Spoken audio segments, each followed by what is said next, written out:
Ibu mau nanya, Bu.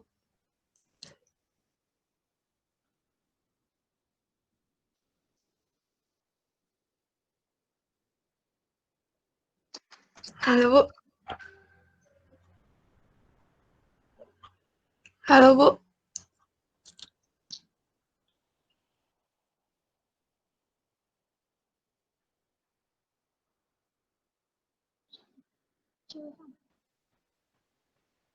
Ada yang bertanya, Bu?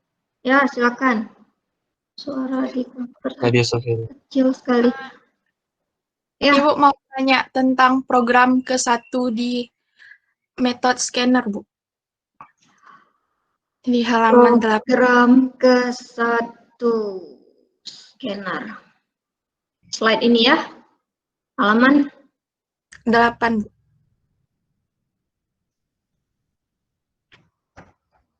ini ya. Iya, Oke, Bu. apa pertanyaannya? Itu kan, Bu, yang di bawah sistem outprint yang masukkan satu baris kalimat tuh kan ada in next line, Bu. Ya. Terus di bawahnya ada lagi STR sama dengan in next line. Kenapa, Bu? Kalau yang num 1 tuh kan cuma satu aja dia, Bu, in next, INT. Tapi Ya. yang di bawahnya kenapa ada 2 ininya, Bu? Kodenya. Oke, bagus pertanyaannya. Nah, ini sebetulnya ya di sini pada penggunaan next line itu membaca satu baris, jadi satu baris kalimat. Kalau satu baris kalimat ini bermakna sesudah kita enter, maka barulah data tersebut akan dibaca. Jadi kita ketik kan, sudah kita ketik, kemudian kita tekan enter, barulah data yang sebelumnya kita ketik dan kita setelah menekan enter itu akan terbaca. Nah, di sini kenapa saya masukkan 2 kali? Karena kalau ini tidak 2 kali, data satu barisnya itu tidak tersimpan. Kita coba aja ya, kalau enggak ya, supaya nampak perbedaannya seperti apa kalau hanya satu baris saja. Karena di sini kita menggunakan next line. Kalau kita pakai next saja sebetulnya tidak masalah. Oke, di sini saya coba. Ya, ini. Oke.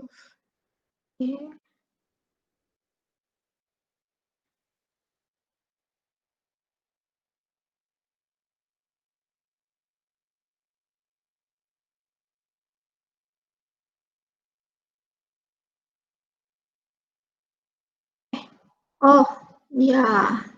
Apa nih? Kira-kira kenapa nih errornya? Ada yang tahu nggak? Belum diimport, Bu, yang untuk inputnya. Importnya belum kita masukkan ya. Java titik util titik scanner. Jadi kelas scanner. Nah, ini terkait dengan import ya. Saya lupa, sepertinya di video nggak saya sebutkan dengan detail. Nah, di dalam Java itu ada yang namanya Java API. Mungkin Bu Juwita sebelumnya juga udah menjelaskan Java API itu apa. Jadi semua kelas yang memang sudah tersedia di dalam bahasa pemrograman Java itu bisa kita lihat di Java API. Nah, contohnya itu seperti ini. Ya. Nah, ini adalah Java API. Nah, bagaimana cara membacanya? Sebelah kiri atas itu adalah package paketnya. Yang sebelah kiri bawah ini adalah kelasnya. Semua kelas juga interface-nya juga. Nah, kemudian penjelasannya ini yang di bagian tengah-tengah ini. Ya. Nah, pada bahasa Java, kembali lagi ke ini ya, slide ini tadi. Nah, pada bahasa Java, ada paket yang memang sudah bawaan daripada bahasa Java, yaitu Java titik lang. Nah, kalau kita lihat di sini, ya, Java titik lang, ya, nah, Java titik lang ini sudah default ataupun bawaan. Nah, kenapa saat Anda menggunakan sistem, titik out, titik print, dan seterusnya. Kemudian menggunakan string, kemudian menggunakan apa lagi ya, kelas seperti integer, byte, boolean. Nah, itu tidak perlu melakukan import apapun karena kelas-kelas tersebut letaknya ada di dalam paket ini. Nah, paket java.lang. Ya, java.lang. Jadi ini adalah default. Nggak perlu kalian import pun itu secara otomatis sudah ada. Ya, jadi ini tidak perlu lagi. Nah, scanner ini kenapa harus kita masukkan? Karena kelas scanner itu letaknya di dalam paket java.util. Nah, kalau dilihat di sini java.util berarti di bawah. Nah, ini dia. Nah, java.util itu isinya adalah semua kelas-kelas untuk utilization. Jadi umumnya collection itu letaknya di dalam java.util ini. Scanner. Nah, ini dia ya, kelas scanner. Nah, inilah dia kelas scanner. Jadi di dalam kelas scanner ini ada banyak metode yang digunakan untuk membaca data. Nah, seperti yang sudah dicontohkan yaitu ada next. Jadi next itu digunakan untuk membaca data. Nah, kita lihat pengertian dari next line sesuai dengan pertanyaan yang tadi. Pertanyaan next line ini berguna ya, advance the scanner past the current line. Jadi istilahnya sesudah dia baca satu baris ya, satu baris, kalau nggak kita tekan enter, nah apapun yang sesudah kita tekan enter maka barulah baris tersebut bisa dibaca karena next line. Nah, ini kita coba, saya ini kembali.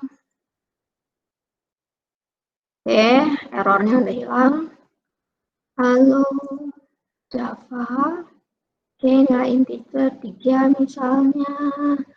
1, 2, 3. Nah, seperti ini. Kalau misalnya di sini saya komen. Ya, di sini saya komen. Saya compile kembali. Kemudian kita run. Nah, apa bedanya di sini?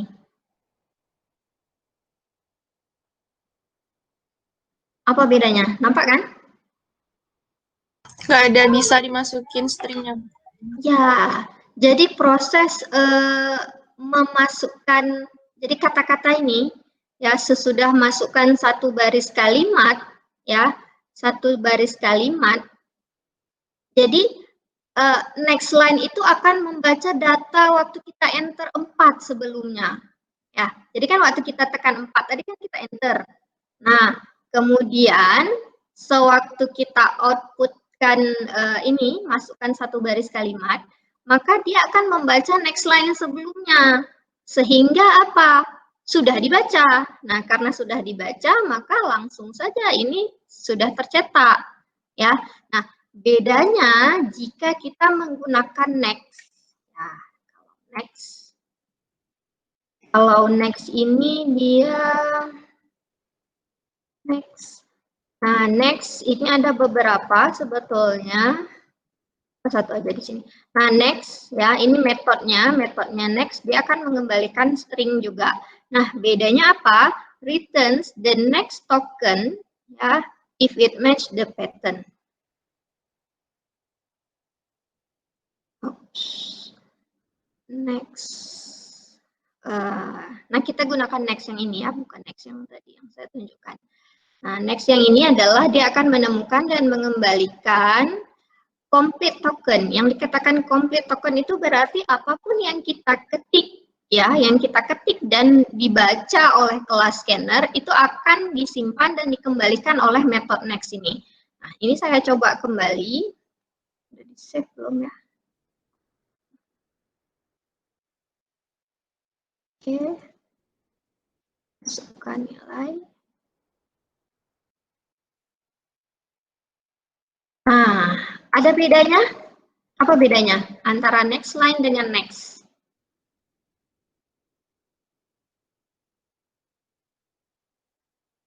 Ya, ada yang mau menjawab? Apa bedanya? Angkanya nggak terbaca ya, Bu? Ya, Angkanya nggak terbaca yang untuk string satunya. ya. Kalau next line,